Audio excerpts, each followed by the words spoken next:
Halo, selamat datang di Kawan United TV. Ini adalah video prediksi pertandingan antara Manchester United melawan Wolverhampton. Tapi sebelum itu gue pengen ngebahas dulu sedikit tentang update Liga Inggris minggu 15 ya. Ada beberapa hasil yang mengejutkan ya, seperti Arsenal berhasil menang lawan Chelsea 3-1 ya. Ini sangat mengejutkan karena di atas kertas Chelsea itu matanya pemainnya jauh lebih bagus dari Arsenal ya. Terutama Arsenal ini Aubameyang nggak main, Thomas Partey nggak main, sama Ceballos nggak main. Jadi ini sih ibaratnya kayak Chelsea ketemu Everton gitu, kayak Chelsea ketemu tim papan tengah bukan Big Six ya, karena absennya pemain bintang Arsenal. Dan ternyata Arsenal bisa menang gitu. Dan gue nonton pertandingan ini ya, walaupun cuma sampai 3-0 doang, habis itu gue matiin. Karena menurut gue boring sih ya. Bukan permainannya boring, tapi ya kalau gue sih nonton tim lain selain MU, gue merasa boring gitu loh ya. Jadi gue nonton sebentar doang. Dan lagi udah menang 3-0 ya, udah nggak mungkin bisa comeback. Jadi menurut gue sih Arsenal layak menang ya, jauh layak menang banget, karena dari secara permainan, dari cara segi defending, teamwork segala macam, mereka lebih kompak, lebih solid dari Chelsea di pertandingan ini ya. Cuman ya gitu, Chelsea ini kalau menurut gue PR-nya Lampard masih besar sekali ya, masih besar sekali. Nggak banget nih yang main tuh, bener-bener nggak ada teamwork, bener-bener nggak ada kekompakan sama sekali ya, dan rasanya Lampard ini masih belum berhasil memadukan pemain lama dengan pemain baru ya, kecuali mungkin Thiago Silva sama Mendy kali ya, itu masih masih oke lah mereka, tapi sisa-sisanya ya dari pemain tengah, pemain penyerang mereka tuh nggak padu banget deh kalau gue bilang ya. Bahkan yang namanya Chilwell sama Reece James tuh mainnya parah banget ya, crossing ancur-ancuran, crossingnya bagus tapi nggak tahu dia crossing kemana gitu, kayak ngasal-ngasalan ya. Jadi skill crossingnya ada, tapi intelijensi crossingnya tuh kosong kalau gue bilang tuh mereka berdua di game ini minimal ya. Jadi gue bilang sih ini Arsenal layak banget menang 3-1 ya. Untuk Chelsea, tapi sih kalau untuk fans Chelsea menurut gue sih ya udahlah, maksudnya bukan berarti dia nggak bisa masuk top 4 gitu, karena bedanya cuman kalau nggak salah dia ya, Chelsea ini 25 ya kan, top 4 kita nih 27, jadi cuma beda 2 poin lah. Jadi menurut gue sih masih ada harapan lah untuk top 4 atau mungkin title ngejar title Premier League. Jadi ya kalau menurut gue sih begitu ya, cuman ya Lampard PR-nya ternyata masih sangat besar, karena gue nggak melihat Chelsea bermain dengan solid ya sama sekali ya. Jadi gitulah. Oke. Dari segi pertandingan lain ya, Liverpool nih ya, Liverpool menunjukkan solidaritasnya terhadap Manchester United ya, seri 1-1 lawan West Brom ya. West Brom, bisa bayangin nih, West Brom di seri 1-1 ya. Ini kita kehilangan 3 poin, kehilangan 2 poin ya, seri sama Leicester, oke lah ya, Leicester gitu ya. Tapi ini lawan West Brom dia seri ya, benar nggak? Ini gue nggak tahu ini bola bandar atau enggak ya, dan gue nggak nonton ya, karena ya Liverpool West Brom ya harusnya sih ya Liverpool harusnya menang gitu, tapi ya dia seri gitu ya. Jadi ya lumayan lah buat kita ya, jadi kita masih bisa lah kalau emang pengen nyundul Liverpool ya, dia misalnya dia keselip sekali kita menang ya, kita bisa nyundul dia lah. Oke. Jadi itu doang ya sekilas dari Premier League minggu ke-15 ya. Yang lain hasilnya ya menurut gue sih sama-sama aja ya, kayak Wolves lawan Tottenham seri tuh udah wajar ya. Dan Manchester City menang lawan Newcastle itu udah wajar gitu ya. Jadi cuma 2 pertandingan doang sih menurut gue yang sedikit mengagetkan ya. Liverpool dan Arsenal ya. Hasilnya tuh mengagetkan. Oke, kita ngomong ke mana nih? Oh, nah ini dia ya. MU Wolverhampton ya, ini Wolverhampton bisa dibilang ya 2 musim terakhir atau apa ya, itu dia tuh, mereka tuh giant killer ya. Mereka mainnya bagus kalau lawan tim-tim gede, dan kita tahu mereka biasanya main parkir bus, tapi jelas secara skill individu ya, Wolverhampton ini kan kayak apa ya, kayak tim Portugal di dalam Liga Inggris ya, benar nggak, isinya Portugal semua ya. Dan mereka itu skill individunya cukup bagus kalau gue bilang ya, walaupun dia nggak ada Diogo Jota ya, walaupun Jimenez lagi cedera, tapi kelihatan ya namanya Foden sama Neto itu cukup membahayakan ya. Bahkan kalau gue bilang yang ya dia punya striker baru ya yang masih muda, Fabio Silva, itu cukup pergerakannya cukup membahayakan, walaupun finishingnya masih sedikit katro kalau gue bilang ya, masih belum matang lah finishingnya. Jadi ini sih menurut gue sih pertandingan cukup berbahaya ya, karena dari segi sejarah juga kita susah menang lawan Wolverhampton ya. Kalau nggak salah kita nggak pernah menang nih di 4 pertandingan terakhir. Kalau nggak salah kita berapa ya, seri 3 kali, kalah sekali atau apa tuh, gue lupa deh pokoknya ya. Yang pasti nggak bakal menjadi pertandingan yang gampang ya, cuma menurut gue secara momentum kita lebih bagus, dan menurut gue Wolverhampton yang tahun ini nggak sebagus Wolverhampton tahun kemarin ya. Terbukti juga lah dia sekarang di peringkat berapa ya, dia peringkat 11 kalau nggak salah ya. Coba kita cek dulu bentar, Wolverhampton mana tuh, Wolverhampton kok nggak ada nih.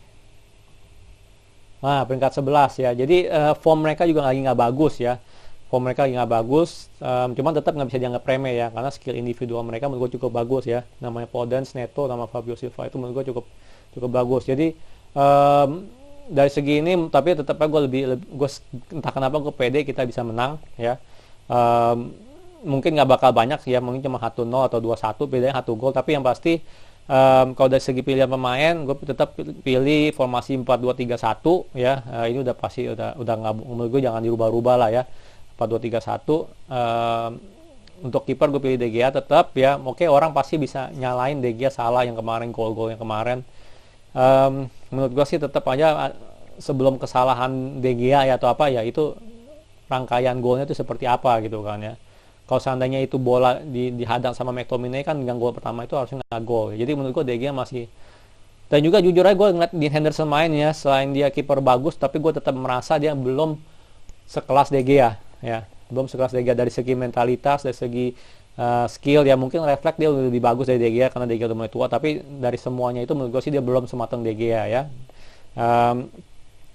Oke, dari segi back gue pilih Shaw di kiri ya, Luke Shaw, Maguire, Bailey ya, karena kayaknya kalau nggak salah ya cedera punggungnya Lindelof makin parah, dan menurut gue sih mendingan dia istirahat aja, bener gak? Karena lu ada cedera punggung ya, lu tetap main bola di setiap 3 hari ya, lu nggak bakal sembuh, yang ada makin parah gitu kan. Main bola kan fisikalnya kuat banget gitu loh ya kan, lu makin parah. Jadi menurut gue Bailey boleh start ya sama Maguire.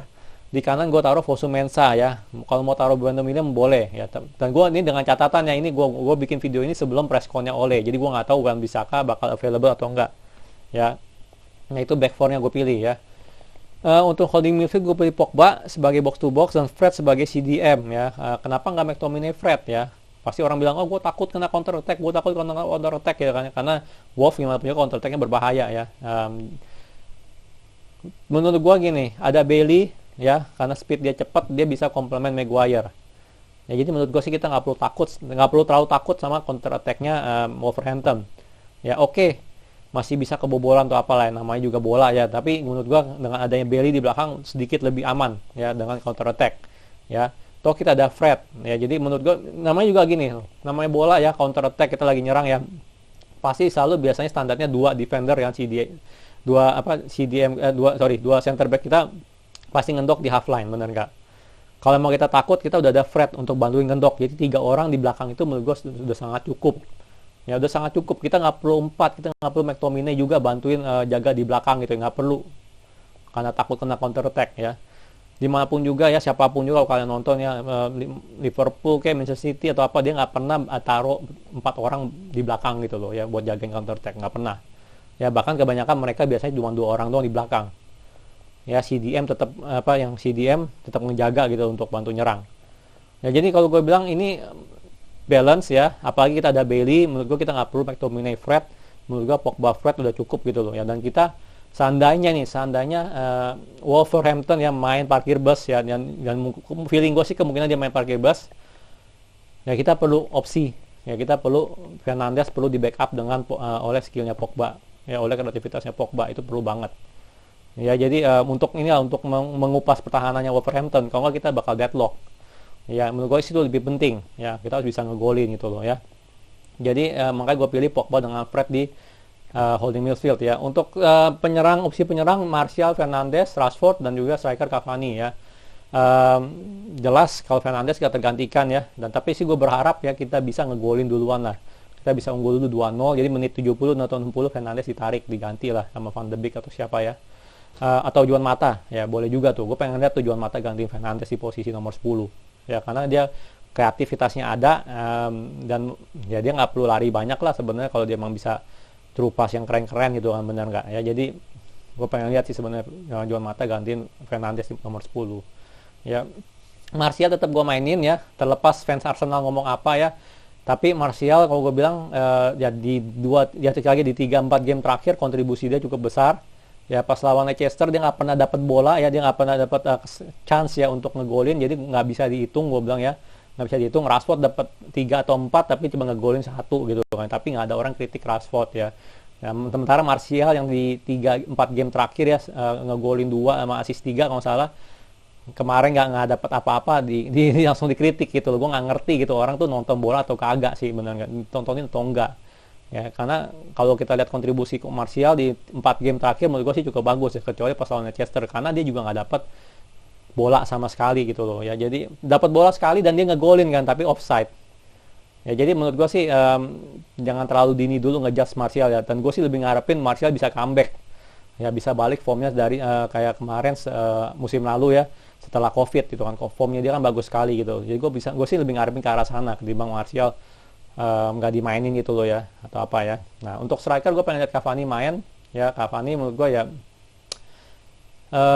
striker yang berbeda dari Martial ya, striker yang berbeda dari Martial, dan kita perlu dia punya experience sama finishingnya ya, karena sekarang ini kita tahu Greenwood lagi ada masalah apa kita nggak tahu yang namanya Greenwood, yang pasti dia punya ya, dia performa dia lagi jatuh lah kalau gue bilang ya. Jadi kalau Cavani lagi formnya lagi bagus, menurut gue Cavani kita boleh pakai ya. Jadi ini formasi yang gue pilih 4-2-3-1.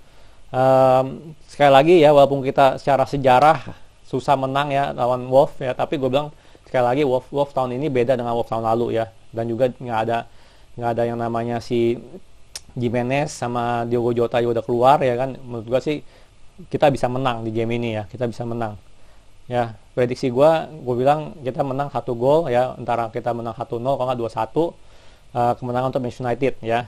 Oke, sekian prediksi gue tentang game ini. Gimana, setuju nggak? Tolong komen ya. Menurut kalian bakal menang atau enggak, atau apa ya taktiknya gimana. Kalau suka jangan lupa like, subscribe, and thank you for watching.